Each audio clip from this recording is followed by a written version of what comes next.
നമസ്കാരം. മീഡിയ കമ്പാനിയുടെ വളരെ പ്രധാനപ്പെട്ട ഡെയിലി അപ്ഡേറ്റിലേക്ക് സ്വാഗതം. എല്ലാവരും അറിഞ്ഞിരിക്കേണ്ട പ്രധാനപ്പെട്ട കുറച്ച് അറിയിപ്പുകൾ വീഡിയോ വഴി ഷെയർ ചെയ്യുന്നു. സംസ്ഥാന സർക്കാരിൻ്റെ 2000 രൂപ ക്ഷേമ പെൻഷൻ വിതരണം ജൂൺ മാസത്തെ ആരംഭിച്ചിരുന്നു. എന്നാൽ പെൻഷൻ ആനുകൂല്യങ്ങൾ വാങ്ങുന്നവർ ശ്രദ്ധിക്കേണ്ട മറ്റൊരു പ്രധാനപ്പെട്ട കാര്യമുണ്ട്: അർഹതാ മാനദണ്ഡങ്ങൾ. നിലവിൽ വീട്ടിൽ AC ഉള്ളവർ, വീട്ടിൽ വാഹനമുള്ളവർ, അതോടൊപ്പം തന്നെ 1 ലക്ഷം രൂപയിൽ കൂടുതൽ കുടുംബ വാർഷിക വരുമാനമുള്ളവർ, 1 ഏക്കറിന് മുകളിൽ വസ്തു ഉള്ളവർ, അതോടൊപ്പം തന്നെ വീട്ടിൻ്റെ വിസ്തീർണം 2000 സ്ക്വയർ ഫീറ്റിന് മുകളിലാണെങ്കിൽ ഇങ്ങനെ പല മാനദണ്ഡങ്ങൾ കൃത്യമായിട്ട് സർക്കാർ പരിശോധന വിധേയമാക്കും. ഇനി അതോ മാത്രമല്ല, അർഹതയുള്ളവർക്ക് പദ്ധതിയിൽ തുടരാം, അനർഹരായിട്ടുള്ളവർക്ക് പദ്ധതിയിൽ നിന്ന് പിന്മാറുന്നതിനുള്ള അവസരം, അതോടൊപ്പം തന്നെ പദ്ധതിയിൽ നിന്ന് ഒഴിവാക്കൽ ഉൾപ്പെടെയുള്ള കാര്യങ്ങൾ സർക്കാർ വളരെ വൈകാതെ നടപ്പിലാക്കുമെന്നാണ് നിലവിലിപ്പോൾ അറിയിപ്പ് വന്നിട്ടുള്ളത്. അതുകൊണ്ട് തന്നെ സ്വമേധയാ മാറുന്നതിനുള്ള അവസരമുണ്ട്. എന്നാൽ മറ്റേതെങ്കിലുമൊക്കെ സാഹചര്യങ്ങളിൽ, അതായത് ഡോക്ടറുടെ നിർദ്ദേശപ്രകാരം വീട്ടിൽ AC ഘടിപ്പിക്കേണ്ടി വന്നവരുണ്ടാകും. അങ്ങനെയുള്ള പല കാര്യങ്ങൾ ഇതിൻ്റെ ഭാഗമായിട്ടുണ്ടാകും. അങ്ങനെയുള്ള ചില മാനദണ്ഡങ്ങളിൽ, അതായത് പുതുതായിട്ട് അപേക്ഷ വയ്ക്കുമ്പോൾ 1 ലക്ഷം രൂപയിൽ കൂടുതലാണ് വാർഷിക വരുമാന സർട്ടിഫിക്കറ്റൊക്കെ ചിലർക്ക് ലഭിക്കുന്നത്.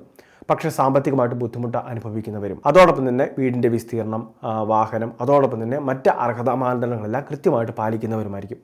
അപ്പോൾ നിബന്ധനകൾക്ക് വിധേയമായിട്ട്, അതായത് സർക്കാരിൻ്റെ നിലവിൽ നിയമ ഭേദഗതി ഉൾപ്പെടെയുള്ള കാര്യങ്ങൾ കാണും, അർഹതാ മാനദണ്ഡങ്ങളിൽ മാറ്റങ്ങൾ വരുത്തും. അപ്പോൾ കാലോചിതമായിട്ടുള്ള പരിഷ്കാരം ഈ ഒരു ക്ഷേമ പെൻഷൻ വിതരണത്തിലൊക്കെ ഉണ്ടാകുമെന്നുള്ള സൂചന സർക്കാർ നൽകിയിട്ടുണ്ട്. ഇനി അനർഹരായിട്ടുള്ളവർക്ക് സ്വമേധയാ മാറുന്നതിനുള്ള അവസരവും സർക്കാർ ഒരുക്കുന്നുണ്ട്. കൂടുതൽ അർഹതയുള്ളവർക്ക് പദ്ധതിയുടെ ആനുകൂല്യങ്ങൾ ലഭിക്കുന്നതിന് വേണ്ടിയാണ് ഇത്തരം നിർണായക നീക്കങ്ങൾ ഇപ്പോൾ സംസ്ഥാന സർക്കാർ കൊണ്ടുവരുന്നത്. ഒരുപാട് ഗുണഭോക്താക്കൾ സാമ്പത്തിക ശേഷി കുറഞ്ഞ സമയത്ത് അല്ലെങ്കിൽ അർഹതയുണ്ടായിരുന്ന സമയത്ത് പദ്ധതിയിൽ പ്രവേശിച്ചവരാണ്. എന്നാൽ പിന്നീട് സാമ്പത്തിക ശേഷി ഉയർന്നവരുമുണ്ട്. അപ്പോൾ അങ്ങനെയുള്ളവരെയൊക്കെയാണ് ഇത്തരത്തിൽ കാര്യങ്ങൾ ബാധിക്കുന്നത്. സ്വമേധയാ മാറിക്കഴിഞ്ഞാൽ മറ്റു പ്രശ്നങ്ങളും ഉണ്ടാവുകയില്ല. രണ്ടാമത്തെ മറ്റൊരു പ്രധാനപ്പെട്ട അറിയിപ്പ് PM കിസാൻ സമ്മാൻ നിധി പദ്ധതിയുമായി ബന്ധപ്പെട്ടാണ്. വാട്സപ്പ് വഴി ഇലക്ട്രോണിക് KYC വീണ്ടും ചെയ്യണം. ജൂൺ മാസം 30 വരെയാണ് സമയമുള്ളത്.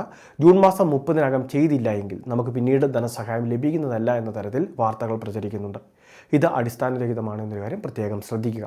നിലവിൽ കേന്ദ്ര സർക്കാരിൻ്റെ ഭാഗത്തു നിന്ന് 2026-27 സാമ്പത്തിക വർഷത്തെ നിർബന്ധിത ബയോമെട്രിക് മസ്റ്ററിങ്ങിന് വേണ്ടിയുള്ള അറിയിപ്പ് ഇതുവരെ വന്നിട്ടില്ല.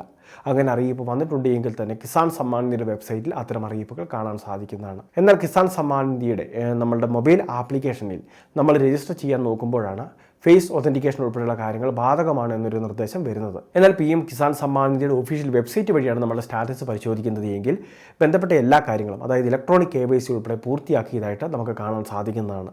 നിലവിൽ ഇത്തരത്തിലുള്ള മൊബൈൽ അപ്ഡേഷനിൽ രജിസ്റ്റർ ചെയ്യുമ്പോഴുള്ള ഒരു KYCയുടെ നിർദ്ദേശമാണ് നമ്മൾ തെറ്റിദ്ധരിക്കാൻ ഇപ്പോൾ ഇടയാക്കിയിട്ടുള്ളത്.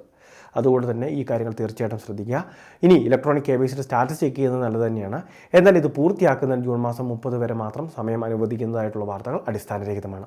അതിനുശേഷവും നമുക്കിത് പൂർത്തിയാക്കാം. ചെയ്തിട്ടില്ലാത്തവർ മാത്രം ഇത് പൂർത്തിയാക്കിയാൽ മതിയാകും. മൂന്നാമത്തെ മറ്റൊരു പ്രധാനപ്പെട്ട അറിയിപ്പ്: ജൂലൈ മാസം 1-ാം തീയതി മുതൽ തൊഴിലുറപ്പ് പദ്ധതിക്ക് പകരമായിട്ടുള്ള Viksit Bharat guarantee for Rozgar and Ajeevika mission Gramin എന്ന് പറയുന്ന പദ്ധതിക്ക് തുടക്കം കുറിക്കും. കേന്ദ്ര സർക്കാരും സംസ്ഥാന സർക്കാരും 60-40 എന്ന തോതിലായിരിക്കും ഇതിൽ ഫണ്ട് ഉൾപ്പെടെയുള്ള കാര്യങ്ങൾ വിനിയോഗിക്കുക. അതുമാത്രമല്ല, രാജ്യവ്യാപക സെൻസസിന് തുടക്കം കുറിക്കുന്നത് ജൂലൈ മാസമാണ്. ജൂലൈ മാസം ആദ്യഘട്ടത്തിൽ വീടുകളുടെ കണക്കെടുപ്പ് ഉൾപ്പെടെയുള്ള കാര്യങ്ങളാണ് നടത്തപ്പെടുന്നത്. ഉദ്യോഗസ്ഥർ വീട്ടിലെത്തുമ്പോൾ അവരോട് സഹകരിക്കുന്നത് ഉൾപ്പെടെയുള്ള കാര്യങ്ങൾ നമ്മളുടെ ഭാഗത്തു നിന്നും ശ്രദ്ധിക്കേണ്ടതാണ്. വളരെ പ്രധാനപ്പെട്ട കുറച്ച് ഇൻഫർമേഷനാണ് ഷെയർ ചെയ്തത്. ഇതുപോലുള്ള അറിയിപ്പുകൾക്ക് ചാനൽ സബ്സ്ക്രൈബ് ചെയ്യുക, ഫോളോ ചെയ്യുക.